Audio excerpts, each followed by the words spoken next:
You're watching Ringwalk Media. Okay, so it is Tuesday afternoon. It's freezing. I'm in Terry Spencer's gym over in Widnes, and I have an apology to make to Richard. I'm calling you Richard because I'm in trouble. Mr. Gorman. We had a lovely interview last week. It was superb, the best one I've ever done. There was no fucking sound. So you very kindly give me some more of your time. So I apologise profusely at the beginning of this interview for not having any sound last time. It's all right. Forgive you, John. It's okay. I don't have to do the 2 rounds with you now. Right. Okay. Right, so listen, Ricky Gorman, a date coming soon. Yeah, not long. Tell us when. 18th of March, right in Liverpool. So we're at Finco Boxing, right in the Olympia, where Jazza got his world title at IBO. It's a nice venue. It seems to be like, it's a very closed atmosphere. Everyone's on top of you, you know what I mean? So I'm going to enjoy that. I like when people's close. Like people on top of you. Yeah. Oh, yeah. That's another interview, mate. But listen, yeah, second fight, first one, slightly fast and furious, but a good learning curve. And I'm sure from what I've seen in the gym the last couple of weeks that this one's going to be a totally different performance. Oh, yeah, most definitely, you know. Listen, I can't promise that I'm not going to go out there and be a little bit wild and wacky because that's just the way my style of fighting is. But, yeah, definitely a lot more control. I've been learning on me jab, you know. As you can see, everything's with the jab, the jab, the jab, the jab, the jab. So, yeah, got old school with this as well. Even got me bag mates. Yeah.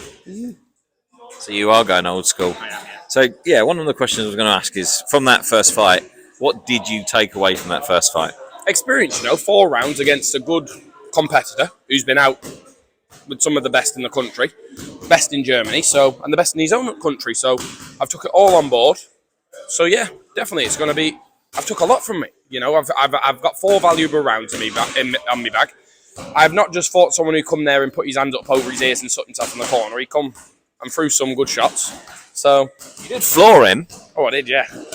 I got it on film, actually, didn't I? It was a cracker. And literally from here to there and all, bang. Yeah. I felt it breeze past my face. Man, some left up, wasn't it?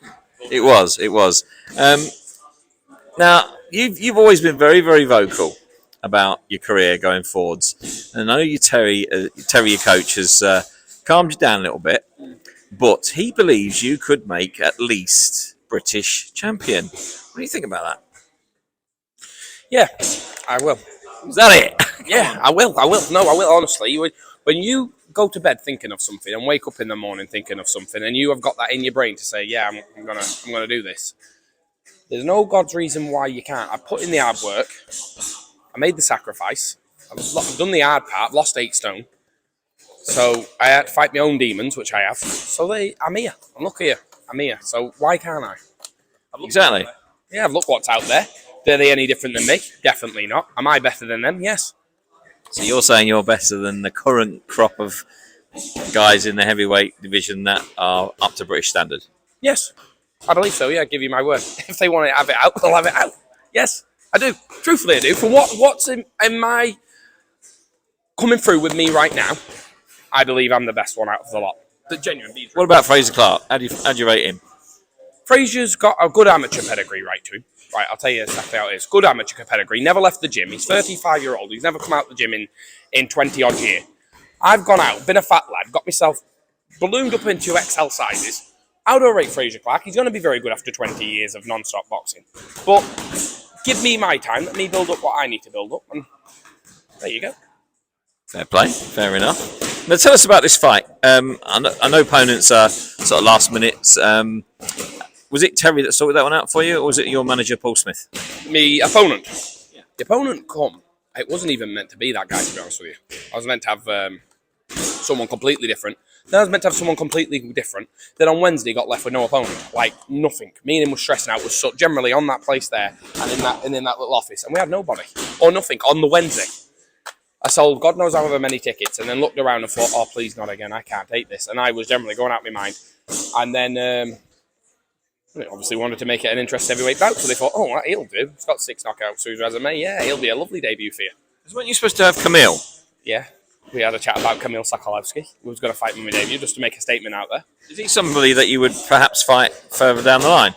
Won't be long away, no. Definitely not. I'd like Kamil personally, myself, within 4 fights. That's pretty ambitious. He's a good puncher. Oh, he's a fantastic. Who ain't a good puncher in the heavyweight division?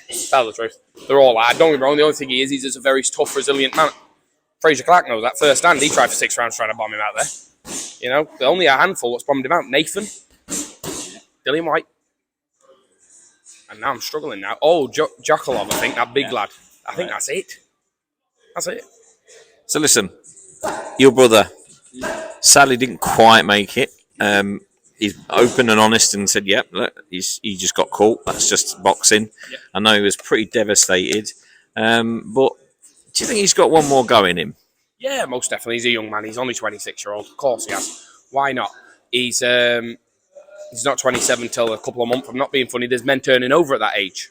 Right. You know, there's men turning over at his age of what he's doing now. So, and he's got so much valuable experience. It's beyond a joke. He's just been unlucky, hasn't he? He was unlucky because he was winning. He won that first round by a mile, and everyone was going, "Oh, hang on here. There's a bit of an upset coming here." Yeah, there's an upset coming on. I've spoke to him a few times. We spoke about it on the way back from in the car. Look, it's boxing. It's an heavyweight boxing. It's one wallop and it's all over. That's just it. But we had a spoke about it in the car, and I said to him, I said, look, Nath, I said, because you take away so many positives from what you've done. I said, don't even worry about it. I said, there's no need to worry about it. I said, we'll go again. He's going to be doing a bit of training with me. That's good. Yeah, which is good. It is, because... Time to get back in the ring and have a go, isn't it? Exactly, 100%. He doesn't like running. Well, he's got no choice but to fucking run. Pardon my language. He's got no choice but to run. He's going to run. That's it. He's getting up, Beast and Mountain with me most days, and he's going up there running. Get Nathan to about 18.5 stone. That's where Nathan's at. He's pretty fast anyway, so he's going to be even more. Exactly. He's going to be even more fast. We'll get him working on a few bits of drills and that, you know, get him up on his running, get him on his agility things he needs to be doing. And get him right. He's only a young man. He doesn't need to be stuck at 19 odd stone. And forget boxing for a second, because it's good to hear that he's coming back with you. He's just had a little girl, I believe. Is a little boy. All good? All well? Oh, beautiful image of him. Genuine little lad's the image of him, like he's cloned. As long as he's not looking like you. God bless us and save us. No, he's the you're a character you are, you're a character you are, John.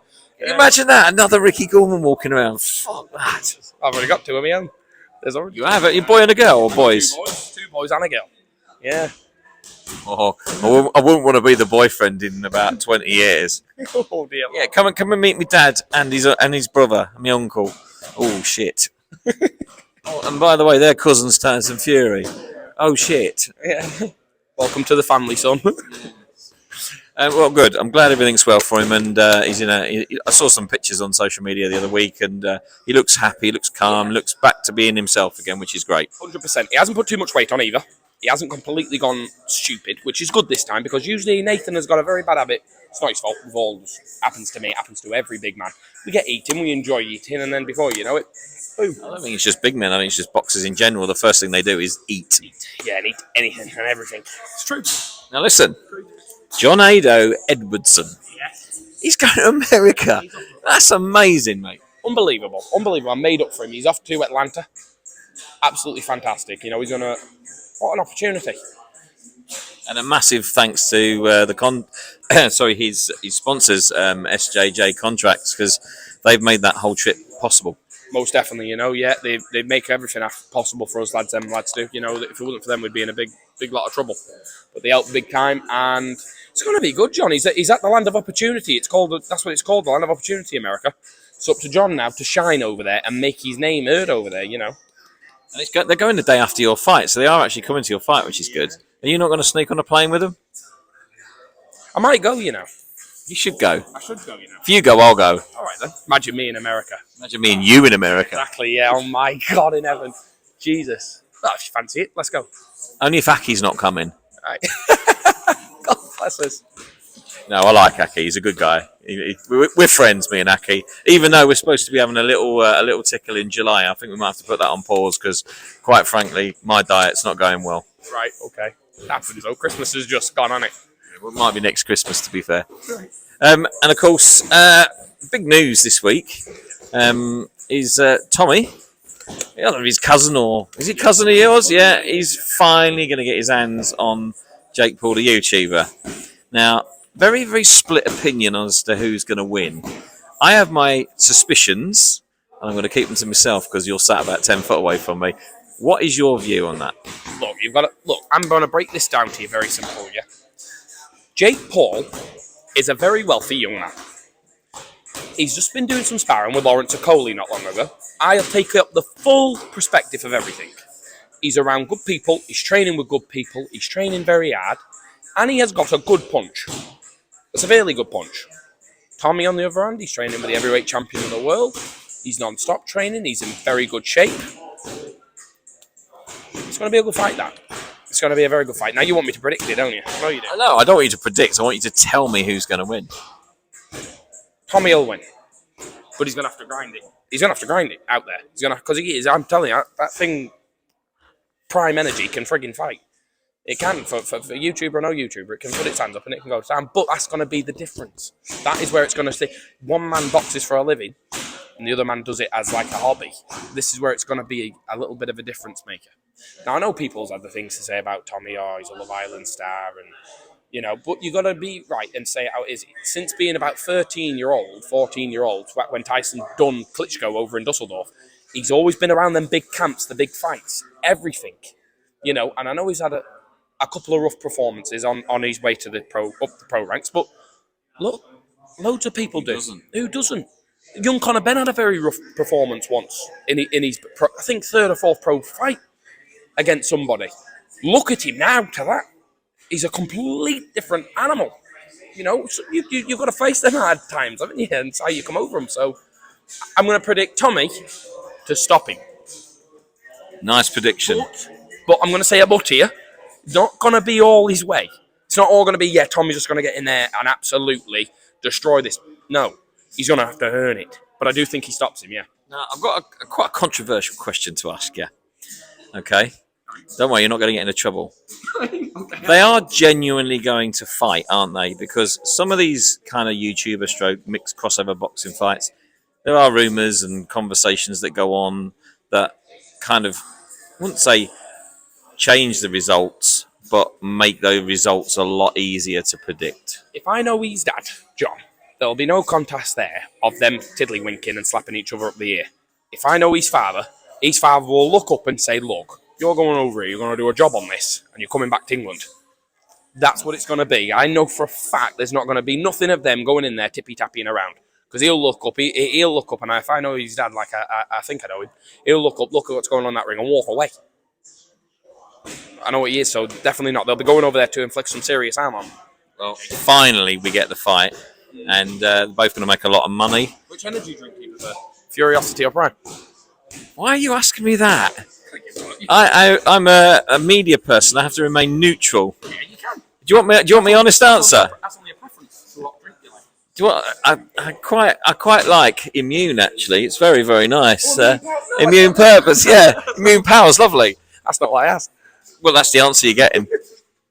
And yeah, of course, Tyson, he's in good form. We saw him a couple of weeks ago, actually, backstage at Liam Smith and Chris Eubank.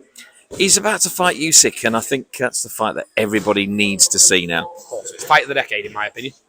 Fight of the decade. My opinion is it's fight of the decade. What a fight that is. Who isn't looking forward to watching that? I am. Genuinely am. I think Usyk's a very, very, very, very good fighter. No fighter, good boxer. Fantastic boxer. Skill to the highest degree.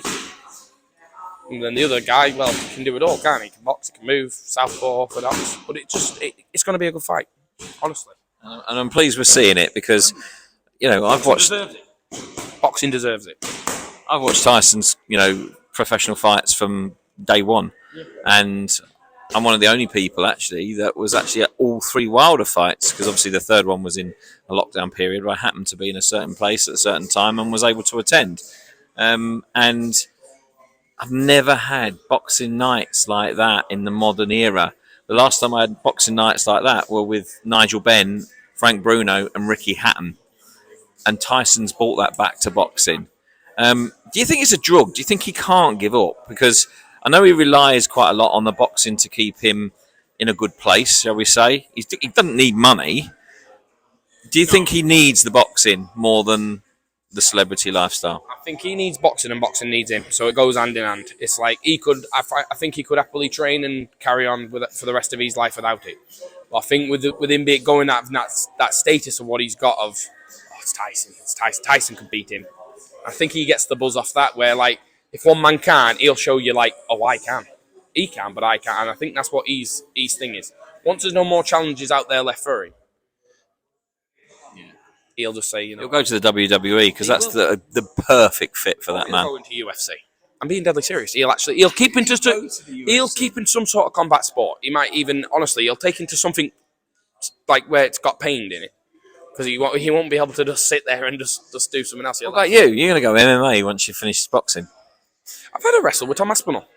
And I did like it, to be honest with you, in that ring. He can punch. Were you joking? Yeah, of course. We've wrestled in there.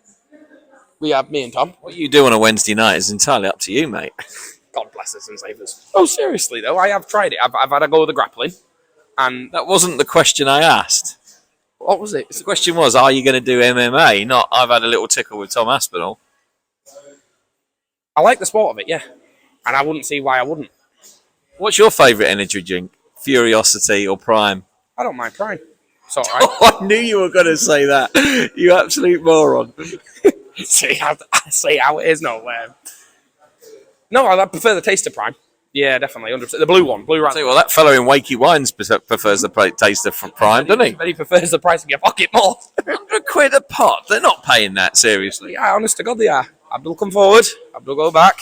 Yeah, have you seen that? Have you seen that lady in? I think it's Wales. Abdul, come closer. Abdul, fuck off.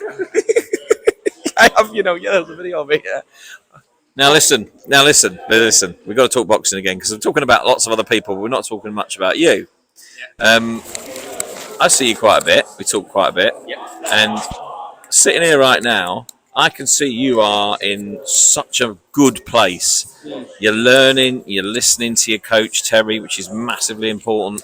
And I can see not your dream, but your determination to get to where you want to be. And it's so nice to see that you're doing that, mate. Yeah. Training wise, what have you changed? Because you do look lighter on your feet. You look sharper. You just from that first fight, which was only a few months ago, you look a totally different boxer. It's like anything. If you are constantly in the gym, you see. I tell you what else I've changed and all. Me eating diet. I eat different now and all. I wasn't getting the proper foods down me for what I was needed to.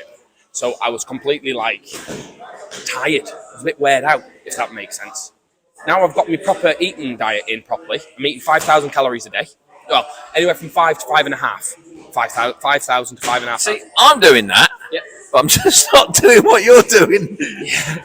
Well, I went to see an actual nutrition. So I'm going to be honest and tell you the truth and what happened. What changed it all around.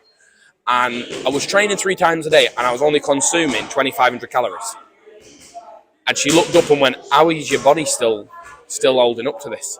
I said, I beg your pardon, love. So what do you mean? I said, eat breakfast, dinner and tea. She said, that's very well and good. She said, for the normal living person. She said, but you're not a normal living person, she said. You're up in the morning, you're having a run. Then you're in at your gym at 5 o'clock. She said, then you're in your strength conditioning session. She said, or you might reverse that into some different days. She said, but either way, she said, your body is training 6 times a week, 3 times a day. I said, right. She said, are you not tired? I said, I'm absolutely exhausted. I had black rings down here. I said, I'm exhausted. She went, okay, so she done all the physical count and what she needed to do. I thank God everything. I'm healthy as a cricket. But she looked up and she said, this is what you should be consuming. So then I seen the difference and I went, Jesus, I've got to more or less triple what I'm eating here. And that's what it was. And then I started doing that. And then plus the good work what I'm doing in here. Yeah. It's just completely altered. I think in the first week, no, this is no nonsense at all. I mean, this you can ask Terry. In the first week, I put on just over a stone in a week. Right. But not a fat, just muscle. Like my muscle finally started growing. Yeah. Because I was doing strength and conditioning. I said, Terry, I'm not changing. Obviously, I wasn't, was it? We're never going to change with no fuel in you. What's it gonna grow on? Nothing. So then as soon as I started altering it up and eating right and having the right stuff, I might change completely. I mean, we've seen the difference in here and the way you're punching, the way you're moving. I think there's going to be a lot of people looking over their shoulders in this division because you've always said off your own name you're going to go and make it and you're going to get up there. Yeah. And I think from what I can see, you've got a very, very good chance of doing that, mate. Yeah, thank you very much, John. Yeah, exactly. I don't want to ride off no one's back. I don't need piggybacks up to the top of the hill. I've got my own 2 legs. They can carry me up fine. And if it means me taking a smaller route and getting up there the best way I can, well, so be it. At the end of the day, at least no one can ever point the finger and say, "Oh, well, I helped you." No, I don't want to help. I'll help myself. And if I can't help myself, it's the day I'll walk away from boxing. That ain't going to happen. I know that's not going to happen because it's in your blood and I can see it. Exactly. So, title this year, John. I've stressed it enough. Title this year, Central Area title this year. I keep saying it. That's what I want. Well, listen, it's a great goal to have. Yeah. And you've got a good coach here that's sorting you out, and obviously a cracking manager, Paul Smith Jr. as well. Everything's in place. All you've got to do, lad, is work hard. Just work out. That's it. The destination point's there. The sat nav's on. I just got to get in the car and drive to it. I've seen you drive. Good drive, haven't I? Tell you what, it was like your debut. Fucking quick. And on that note, Ricky Gorman, thank you so much for your time. Anytime. You enjoyed the darts? Sorry, we've got to get back on something. How was the darts? We're not talking about the darts because I went from interviewing Liam Smith and Chris Eubank to Oompa Loompas and Lobsters. But it was good. Yeah, I got to ask. No, I'm a secret darts fan. Right. That's why I wanted to touch on the darts. Because we got to follow Darts Now. It's the new channel from the guys who own BBTV. Right. Yeah, so I was out there working with, in collaboration with BBTV. What I was about, we get together, me, yourself, Nathan, Aki, Chris, all of us together, and we'll all have a darts off. Well, that'll be interesting because I can't hit a board for toffee, but yeah, I'm up for that. There you go, then that'll do then. We'll all have a darts off, we'll have a good laugh. I love a game of darts. Right, game of darts it is. Okay. Rick, we'll drink it down with something what's coming soon. You're in camp, so it won't be prime. It's going to be Immune Power. Yeah! Rick, thanks very much, mate. You're welcome, my brother, anytime. Cheers, mate.